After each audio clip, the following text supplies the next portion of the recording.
In 2016, Anne Summers conducted a fetish survey in the UK of 2,300 people, and they found that 75% of people have at least one fetish. The main fetish reported was BDSM, and now it's not surprising to me at all that 75% of people who answered an Anne Summers survey would say that they are into BDSM.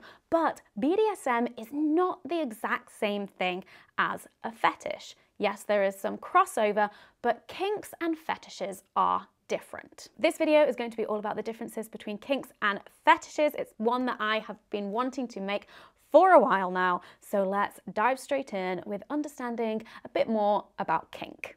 Kinks. There are lots of different definitions to what kink is, and also lots of people will have their own personal definitions to what it means to them. But just so that we're all on the same page here, I'm going to be defining kinks as non-normative, intimate behavior and interests. And note that I said intimate and not sexual, but we'll get onto that later. Now, in order to define what is non-normative, we first have to have a definition of what is normative. And now, here's the kicker. Normative intimate sexual behavior is heterosexual penis in vagina penetration, missionary position within a marriage, and both people are cis and able-bodied.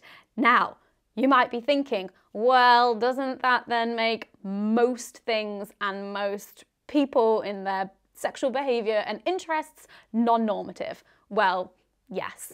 Yes, that would. Where is the line? Where is the line between normative and kinky? And that's where it comes down to this personal definitions and all of these different varied definitions. And also, what is normative obviously changes with culture and history and different societies.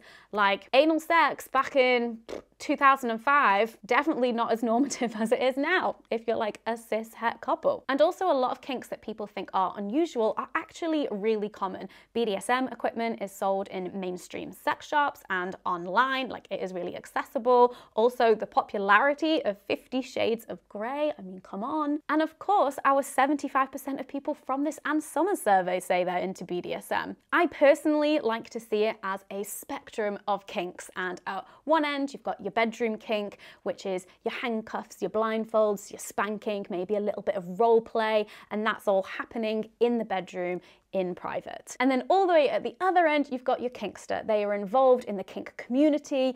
It is a part of their identity, and maybe they go to public kink events and parties. And whilst kink can be a strong part of a person's identity, it's not considered a sexual orientation. And one of the reasons for this is that kink isn't always sexual. It may seem like from the mainstream perspective that kink is inherently sexual, but that is not the case. And I would highly recommend listening to the Doing It podcast episode that we did with Evie Lupine, who is a kinkster, who is asexual, and we talk all about how kink isn't necessarily sexual for her and also for lots of other people. For many people, kink is a really intense hobby, a sport, a leisure activity, and even an art form or spiritual practice. And whilst we're here, let's do a quick, what does BDSM stand for? BDSM stands for bondage, discipline, dominance, submission, sadism, and masochism.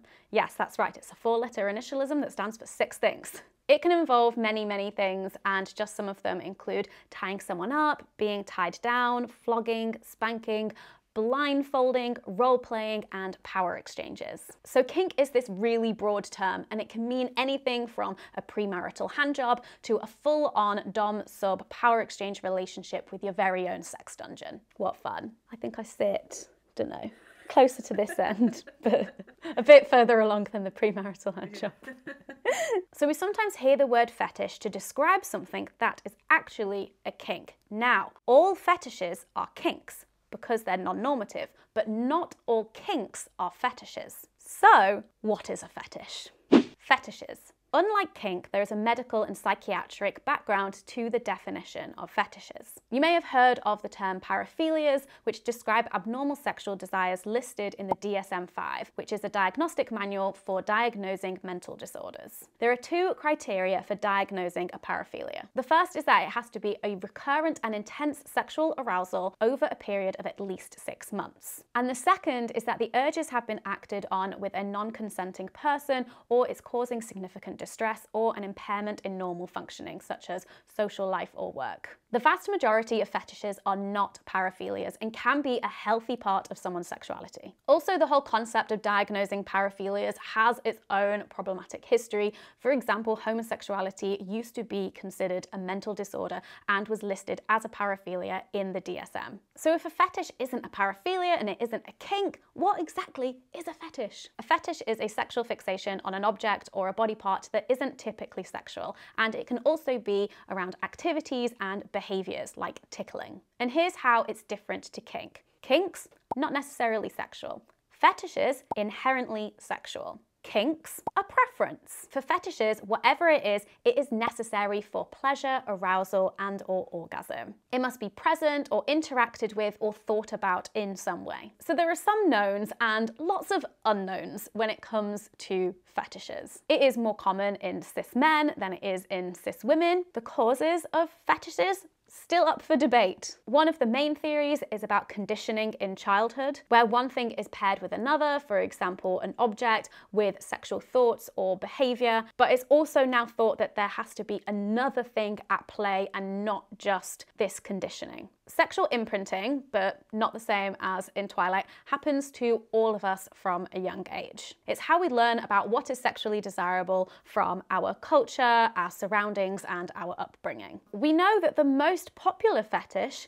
is feet and toes. And there's a neurological reason to why this may be so. In the part of the brain that processes sensory functions, your feet and toes is right next to your genitals. Obviously not on your actual body, but according to your brain, they're neighbors. And there is potentially a fetish for anything and everything. Think of a thing that exists. There may be someone out there with a fetish for that. This light reflector, fetish, love it. And that, to me, just shows also like how diverse and unique human sexuality is. Most fetishes aren't harmful, but some can be harmful to others or to the person with the fetish themselves. If someone's fetish is causing them distress or harm to other people, then some people with fetishes do seek treatment, such as therapy, where they can learn to live with their fetish in a more healthy way. But I also do want to add that the personal distress that can be caused by having a fetish is that because of the fetish itself or because of the social stigma surrounding fetishes. Many people have really fulfilling sex lives incorporating their fetish.